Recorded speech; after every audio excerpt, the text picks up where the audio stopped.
Welcome everyone to episode 156 of Just Joshing. I am your host, Joshua Pentelarusco. I write stuff and podcast too.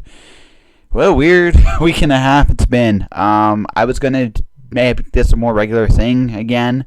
Then last week, 2 weeks ago, right after I released the last podcast, my wallet got stolen with all my rent money, and yeah, it's just been a chaotic time.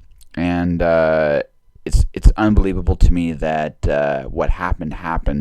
Yeah, so that happened, and I've just gone through some interestingly weird stuff. I honestly, yeah, some people talk about the approaching signs of Armageddon. I sometimes look outside and I think maybe the end is here, and we just don't even know it yet. It's just been a really weird time. I'm kind of through it, and so I'm back in the groove. So yeah, I'm fine. No sympathy, nothing like that. It just was a weird, just random thing that happened. Well, let's get on with the show. My guest is Steena Holmes. Steena was a nice surprise. I got to meet her. Really down to earth. Someone I'd like to talk to a little bit more again. She seemed really cool, and we talk a little bit about some of her experiences, her success, well earned, and what she's going for, and yeah, it was a good conversation. I'm going to take you right into it, and we're going to talk about what's coming up next little bit. All right, just let's get to the conversation, all right? All right.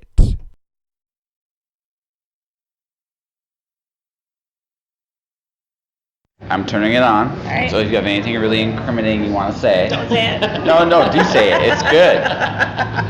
I mean, if you're gonna do crimes, you might as well do the really good ones. I might as well. Yes. Yeah, so let me think about them first. Okay. The best one, I killed Mufasa. I heard that one. That was a good one. I've personally done the taking candy from a baby one, because it's if you can't hard to top, you can't give Mufasa. I steal chocolate from my kids all the time. That's totally good. Yeah. It's totally good. And I blame Jarrett. Or the other kids. Oh, I'll just you're a blame schemer. it. I like that. Totally am. And then they get mad at their sisters and not me. It's perfect. You had siblings as a kid? I have a younger brother. He's like 6 Oh, years okay. younger. But Yeah. we have 3 teenage daughters. So and they're all close in age. So divide and conquer. Yeah. As much as you want to try it, it never works anyway. Once they realize once you realize the game, you're screwed. You're screwed. They're like, wait, you're trying to divide us. Now that you're going to unite them to become an even stronger unit. And they realize this faster. Yes. And earlier. Yeah. So you can't do that. So they rule the house.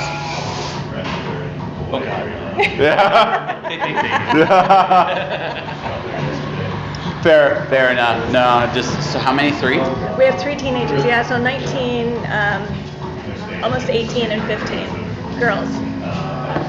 You man, oh God, I feel for you a little bit. I have a buddy at my day job. He has a similar situation. He tells me some of the things he goes through. So like, What about the mom? The mom? I feel like it's slightly fair playing real with you, only simply because you were a teenage girl at some point. He's got no. He has no, yeah, no. Yeah. He is, he's up next. Yeah. It's just like you learn. I mean, he's probably a thick skin by now. I mean, you have to. He has to. Yeah, it's just the way it goes. But anyway, how are you today? I'm good. How are you doing? I'm good. This has been a good weekend. You and I have had literally one other NYT bestseller on the weekend. It's been a busy, fun-filled weekend for me. Good. Yeah, I'm getting a little nervous because I'm about to go do my second ever live podcast in about a week and a half. You'll do good. I'll do good. I'm getting interviewed by my sister, so I'm scared. Way to go. Yeah. Okay. Yeah. She's going to torment me live on the air. It's gonna be great. It's gonna be great. I think you probably deserve it. Only a little bit though. We'll see what she asks. I have no idea what she's gonna ask me, so I'm nervous about that, and I just the usual zillion things in my head because I write as well. So yeah. So did you you came from like I said, you're unique in the sense that very few authors succeed on an independent level to the degree you have, right? And obviously, I'm assuming it was like an overnight success of like 20 years or something like that. No, it wasn't that long. Yeah. my first novel I wrote in 6 months, and I won a writing contest, and it was published. Nice. But then it took me another 5 years to write anything else that was published. So then that would have been 2010, and then 2012 is when I published Finding Emma, and that's when that one just skyrocketed, and that's when everything happened. Kind of like right place, right time kind of deal? Yeah, and it was the right, indie publishing was hot, right? Like it was at the very beginning stages, the embers were blazing and whatnot, and I just got in at the right time, and a lot of luck was to do with it, but there was also a lot of, I believe I was smart, and I was just strategic. Well, no, absolutely. Like it's not. I mean, luck does play a role. Like you can't control the. You have some idea that maybe this book's going to be successful if you do the right things, but you don't. You can't control the market or anything. No. So I mean, but on the flip side, I mean, yeah, kudos to you. So.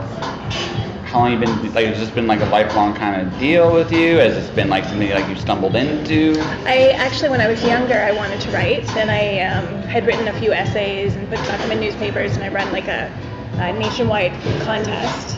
But then the self-doubt crept in, and I didn't think it was something I could do. I didn't think I was good enough for the Stephen King and the James Pattersons and a lot of people have that mentality, like the whole good enough thing. I'm actually noticing it with a lot of like people that aren't pursuing whatever dreams they're pursuing. It's like, I'm not good enough, and it's like, why?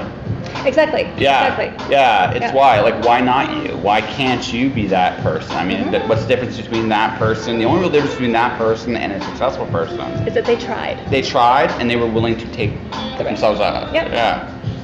That's really that's it. So what changed your mind? What finally made you go, I'm going to take this risk, I'm going to do it, I'm going to kick ass, take names, and Well, I was working in jobs that I really hated, downtown Calgary, oil and gas, and my husband was the one who sent me a contest alert, and he said, why don't you try this, why don't you do it? And I'm not the type who, if you're going to challenge me, I better win, and I better beat it.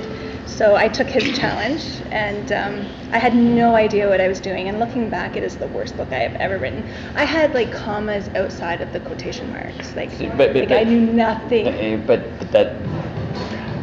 didn't matter though, because I won. No. That fueled the passion in me. Well, no, but even so, sometimes not knowing what you're doing is actually is the absolute best thing, because you're fearless. You're fearless because you don't know what you should and shouldn't do, and sometimes a plan's good, but I mean, the idea of going, you know what, fuck it, I'm gonna go in there, I'm gonna do my thing, I'm gonna whatever happens. I mean, there's a certain just straight brashness. When I look back at some of my earlier stuff, I cringe too. I think every writer cringes. Yeah. But I realized something very important. I can't duplicate what I did at a younger age either, because I don't have that same feeling about that work that me had at that time. It's kind of like watching, sometimes you'll look at a stick figure drawing sometimes from a young kid. We can't duplicate it. We legitimately can't do it. And the reason being it's the feeling. There's that. That makes total sense. Yeah, can't do it. So when you didn't know, it's like it didn't matter, because whatever it was in there, it said I can do this. That translated across the page, commas outside of quotations and all. Yes, absolutely. It took me another 5 years to publish anything. In those 5 years, I wrote probably 4 novels. I tried to find an agent. I kept getting rejected. I kept being told that I needed to learn my craft better.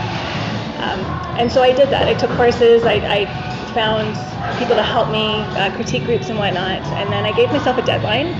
And if I wasn't able to find, I knew the book I wrote was really good. I had gone through so many different beta readers and different editions and whatnot.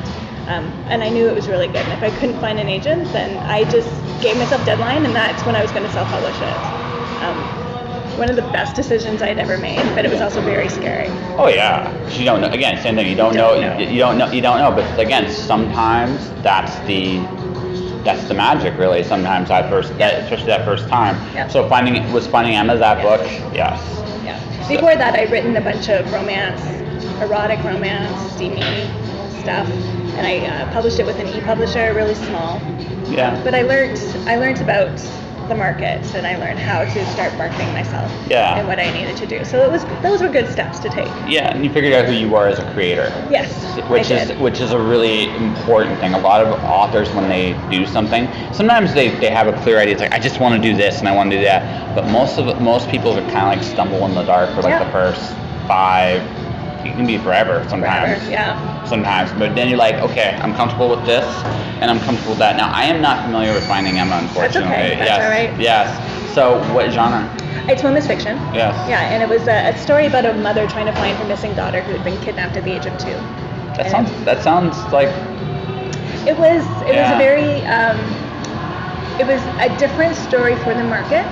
I wrote a protagonist and an antagonist that you rooted for, and readers at times didn't like the protagonist, and they always loved my antagonist, right? Like they loved the person that you were supposed to hate, and I think that was the magic for that book. Sometimes a good villain. It was just because it was a good villain, or something very relatable. Both. I think it was both. Yeah. So okay, without one, because it sounds really good in my head as a concept anyway. So was that because you are a parent? I mean, that's gotta be like your worst nightmare. I felt like a young. Yeah. So that story came to me. I was standing at my front window, and our 3 girls were outside. My youngest. We lived on, like, it was a little hill, and there's a bush on the side, and she went down the hill and around the bush, and I couldn't see her for a couple seconds. And just in those couple seconds, a whole story flashed in my head of what if there's someone over there and they took her and she went missing, right? And I never found her again. And so that's how it came. The whole story came to me, and then I knew. I'm a mom with 3 young kids. I didn't want something bad happening to her. I couldn't handle the rape or her being killed. So I had an elderly lady who was going through dementia who saw her and thought she was her granddaughter and brought her home. And the grandfather didn't know, right? She created this story, and the grandfather took in this little girl that he thought was theirs. And loved her. Yeah. And the readers knew. The readers read this, and they kind of got the idea of who this little girl is. Yeah. And was rooting for both families, right? Yeah. No. It was interesting. Wow, that's not even, and it's good adult fiction too, because even though the elderly lady was technically in the wrong, it's completely understandable, right? Which is one of those things where it's just like when you have a good villains are like, or quote unquote villain, I guess for lack of a better term here, right? A good antagonist is someone that at least in their own head believes they're right, right? Absolutely. Right? But it's even better when on some level they are right. Like it's not. It's just like then it gets really interesting because your protagonist at that point isn't clearly a good person, because none of us are perfect people. Nope. None of us are, and that's wow, very mature. I want to read it now. It was a good story. Yeah. It needs to be re-edited, but it was a good story. Be careful with that. Like I said, because again, you didn't know feeling. There's a very fine balance between I didn't know and I need to fix this. There's like a super. There is, because I could totally change the story, right, from what it was, and it could lose that special magic to it. Yeah, no. Terry Pratchett did a book called The Carpet People, and he wrote it when he was 14, and he went back to it when he was in his 30s. Oh. Well, now. It's a good book. He's a different person when he's 30. No, absolutely. And actually, that was the thing. It's like, this is not what I would write today. Mm-hmm. He even said this at the very beginning. He said, but 14-year-old Terry has just as much right to this story as I do. That's right? And so I'd be very careful. Like obviously, I'm never gonna edit it. Yeah. But I think any normal writer, when they look back, like you said earlier, the previous work. Oh yeah, right? No. You'll find like a line or two, like you're like, okay, that was really good, and then the rest of it, you're like, oh my god, what did I do? But that's where you were. Yeah, right? That's where you are. Now you're writing even probably more sophisticated stuff, right? So what are you working on right now? So I am working on a story of, are you familiar with DID? I'm not. Dissociative identity disorder. Oh, okay, yeah. No, I am familiar with that. So I'm writing a story on, my character has quite a lot of alters, and one of those alters is a serial killer. Okay. One of those alters is a librarian, really sweet. One of those alters is a therapist. That the therapist must have an interesting field there when she takes over. Well, she doesn't know that. Yeah. Okay. Yeah. So it's I'm loving the story. I love the concept of it. It's a suspense, and it's probably one of my favorite ones to date. It's very hard to write. This is a very challenging book for me right now, but I'm loving it. Well, I'm writing not quite the same thing, but I am writing a very fractured character myself. I'm doing a take on Alice in Wonderland as a Greek, specifically Alice is Pandora. Now, when she opens the box, the Cheshire Cat goes inside her, so they're talking to each other. So this is really funny because I have Alice in Wonderland throughout my book. Yeah. No. Because because Alice fits that very well. When I was approached to do it for an anthology, and initially it got rejected for the anthology, but I liked the idea because like, what can I say about Alice that hasn't been said? And I'm like, and then it just came to me. Like I went to a bar. I met this girl with like she had a Gorgon tattoo, and it was like, wait, that actually, what would work with Alice? I'm like, Pandora and Alice are actually very similar in the sense that they're both one gets curious, opens a box, lets loose all the evil and chaos in the world. The other one gets curious and falls into a whole wonderland. It's a cool little mashup, but she's a very fractured character as a result of like even Alice in Lewis Carroll is a very fractured character. So what I find when I do that is it's really easy to go like they have that back and forth in your head. Like in my case, they're talking to each other, so they know they exist. So that's a really that is really cool. That's a really interesting dynamic, right? Because everybody else from the outside has no idea. Yeah. Well, actually, my favorite line so far is because it's told kind of like Gilgamesh choral, right? Alice goes, "At least I know you're real," and then the other voice goes, "Am I?" I love just because again, I know who the cat is in Greek mythology. I actually figured out who the cat is. And once I figured that out, I was like, what would they say in that situation? And I'm like, yeah, I won't tell you on the podcast. I'll tell you afterwards. But no, it's that's my current project. So when I'm doing someone with that kind of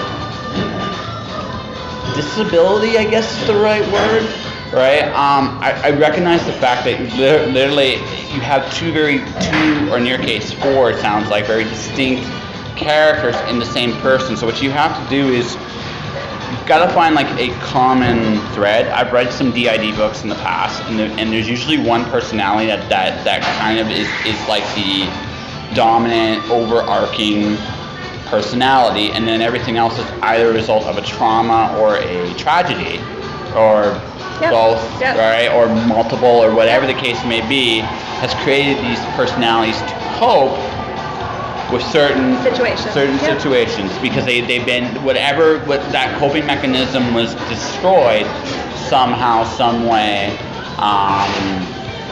in the past.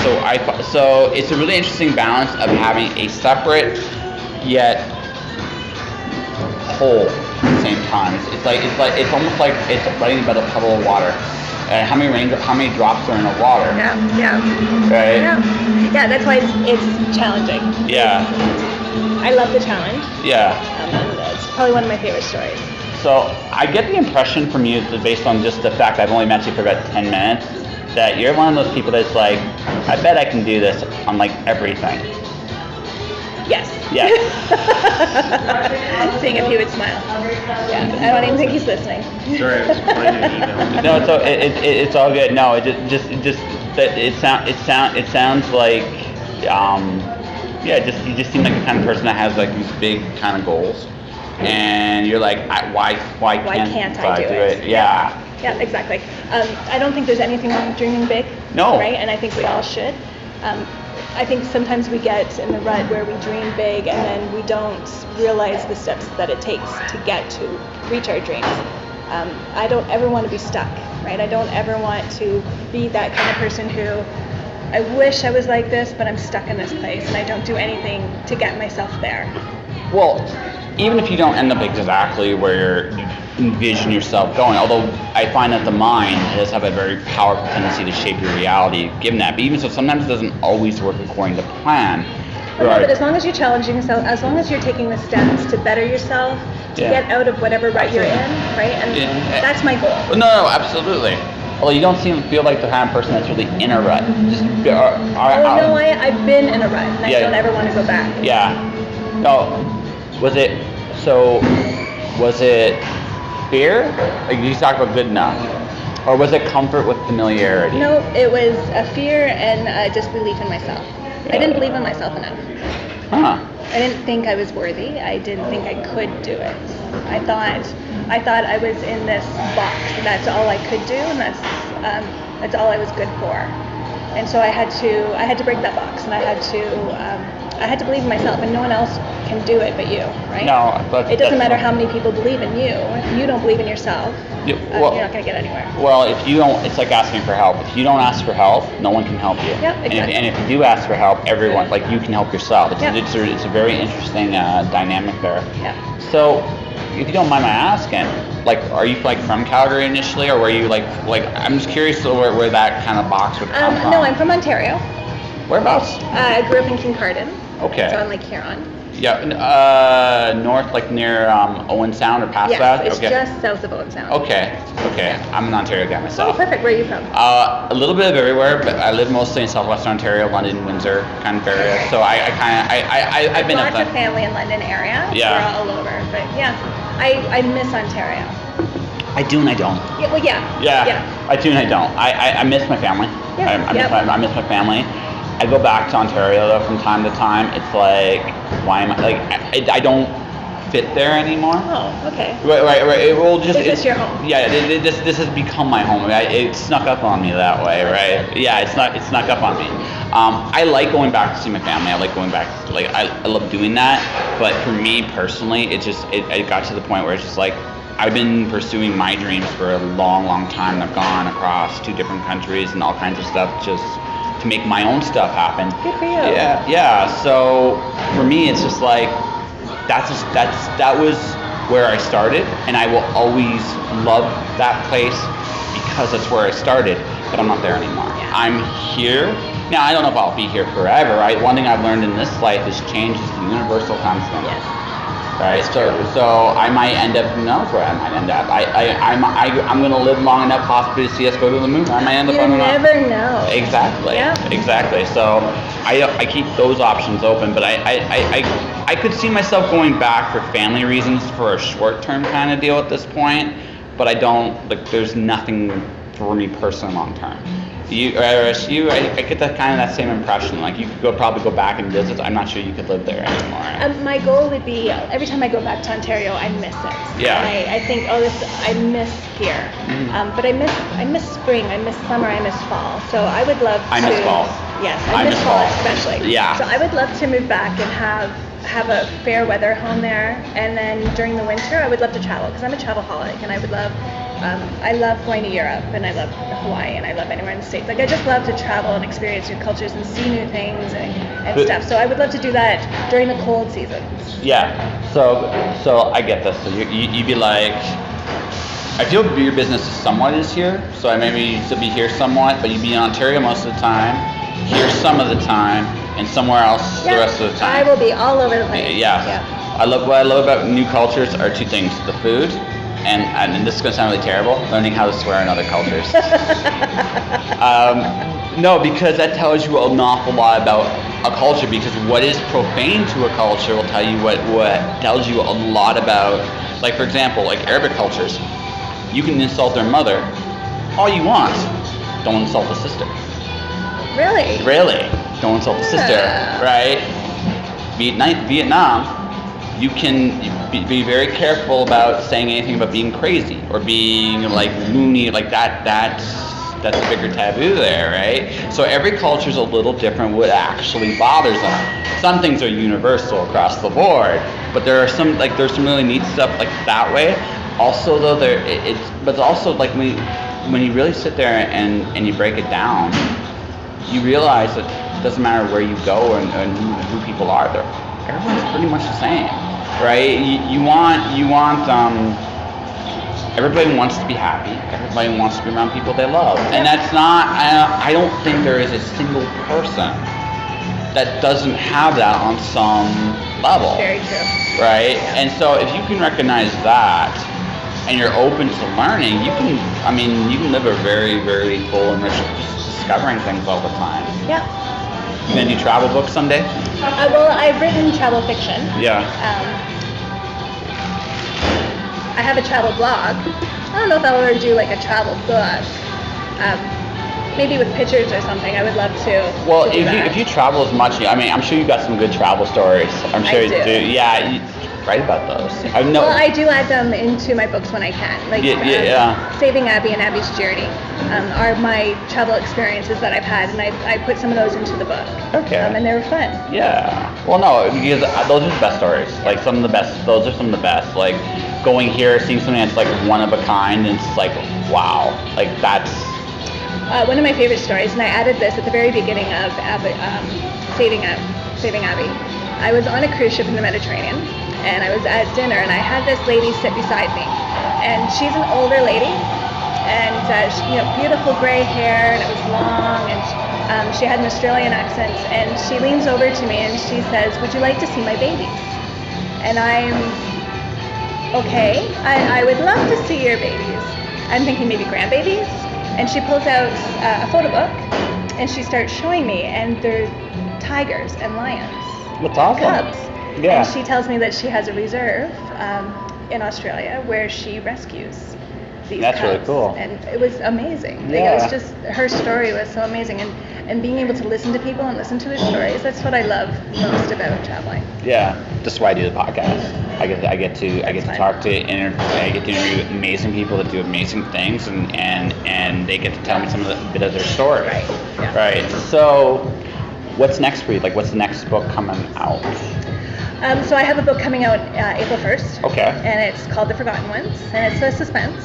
It's about the dark secrets within a family.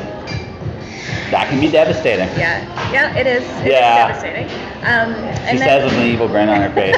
I find I have a dark side to me, and I am so excited that I'm able to write stories to bring that out. Well, it's fun, right? It's fun writing the darker stuff. To a degree, it's fun writing the darker stuff. I think staying in that mindset for too long is damaging. But when you can actually, I have a very nihilistic DC style, like comic style story in my head. Okay. Right? It starts with a reverse rape scene. Oh, okay. Yeah. Okay. You're like, how does that work, right? Yeah. Yeah. Well, here's the idea. It's an easy comic story. How does Superman rape somebody without killing them? I don't know. You don't. I don't either. So the only thing he could do is to get someone to do, and that's why it's called a reverse rape scene. You're warped. A little bit. This is a strange world, and there's a lot of strange things out there. If you're not, Absolutely. Yes, and if we don't acknowledge, like I said, I just put it out in a place where I'm still considered legally sane. So, and going back to illegal crimes at the beginning. No, it's just honestly like it's just one of those things where we all have those things inside us that are like really twisted, and there's places where you let them out, and also it also sends the fact too that we all see some dark things sometimes, and it's a very true part of life. Yeah. And part of my brand has been that I am a sweet, soft person. My women's fiction stories, even though they deal with tragedies, like a small town school shooting, postpartum psychosis, a child sexual abuse, right? Like I try and always deal with really harsh realities, but I do it in a soft way. So my readers know me for my softness, and they know me for my laughter and my smile, and I'm very friendly and whatnot. So this will be a journey to bring readers with me to that dark side. So I have that kind of reminds me. One of my favorite authors is Dr. Seuss, and the reason why is because Dr. Seuss doesn't shy from dark. So it sounds like in this way you are similar to him. I hope that's a compliment. Thank you. Yes, I'll take it. He never shied away from dark things either, right? But he did it in a way that was a child could comprehend it on some level, and an adult really understood it. Yeah. And I think I think that's the way it should be, because like I said, we don't to deny that there is no darkness out there is wrong, right? But then we have to learn how to actually deal with it in a positive way, because it's as much a part of life as anything else. So that's Very good. true. That's a good thing. So dark secrets of the family. Yeah, lies and secrets. Every family has them, Oh yes. right? And I love being able to imagine them. I come from a family I consider a clan. Right? Yeah. There's my dad has like 12 brothers and sisters. I have over 100 cousins. Like it has Jesus. a clan mentality to it. Yeah. And there are so many dark hidden secrets. Right? Absolutely. There would have that many people. There's bound Yeah. to be. I mean. And I love taking that idea, that concept of how it changes everything, right? And just diving into it. The Forgotten Ones was such a fun story to write. It was so good. I have a question. This is a really fun one. Yeah. Maybe you can't answer this one actually here. So, one of the hardest things you learn as a kid is when you become an adult. You see your parents no longer just as your parents, but flawed human beings. Right. And that's and I'm assuming the family is going to be close. I might be wrong on this. It had to be a close relation. Well, it's like any type of clan. Yeah, right? There's some siblings who are close, other siblings who aren't. Some are at war with each other, others aren't. Like absolutely. But involving the secrets and stuff, usually someone really close and personal. Right. So my question is, right, and maybe this is in the story, is there a way to still love whatever those people are in spite of those secrets? That is what my story is about. Yes. Yeah. That's what I figured. Yeah. All right. So I think we have a decent interview here. Good. So I think so. I could be wrong. Right. But so if for those people who want to follow you and so why don't we reiterate this book again one last time, and then how people can find you. Sure. So it's called The Forgotten Ones. Yeah. It's out April 1st, and it's a story about the lies and secrets found within families. And people can find me at steenaholmes.com, or I'm on Facebook under steenaholmes.author. I'm also on Instagram, author Steena Holmes. Okay. And I love to communicate with my readers. So if they sign up to my newsletter, they get a free book. Very cool. Give me a second here. And that was Steena Holmes. And yeah, like I said, it was a great little conversation, and I enjoyed it. And you should check out her latest book. It just came out. I love that she takes on very difficult things and doesn't just go down a very dark road with them. She explores it. I mean, she's honest but yet, optimistic. And I think we need more of that in this world. So, Steena, it's truly a pleasure for me to have you on the show, and hopefully you'll be back sometime. All right. And hopefully this is the last of the weird stuff. I got some things to do tomorrow to make sure things happen, but beyond that, yeah, it's done, and hopefully, tomorrow it'll all, the equilibrium will work out. Beyond that, yeah, that'll do it for this episode. It's just joshing. If you like what you listen to, you can subscribe to it. It's on Podomatic, or you can go on iTunes and subscribe. Leave a review if you like.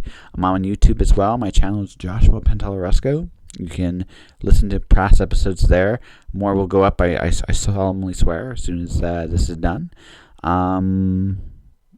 You can buy my books, The Watcher, Storm Dancer, The Wandering God. Cloud Diver is coming soon. That'll be a little different when I do it. I can't wait to talk to people about that. Beyond that, yeah, just keep doing your thing. Stay inspired. Don't quit. Things can throw you around sometimes, but you just gotta keep going. And that's really the secret. It's nothing else. It's not the most talented. It's not the smartest. It's not the strongest. It's the people that can go through it all. All right. You take care of yourselves. Keep dreaming with your eyes wide open, and I'll see you, I swear, a lot sooner next time. Josh.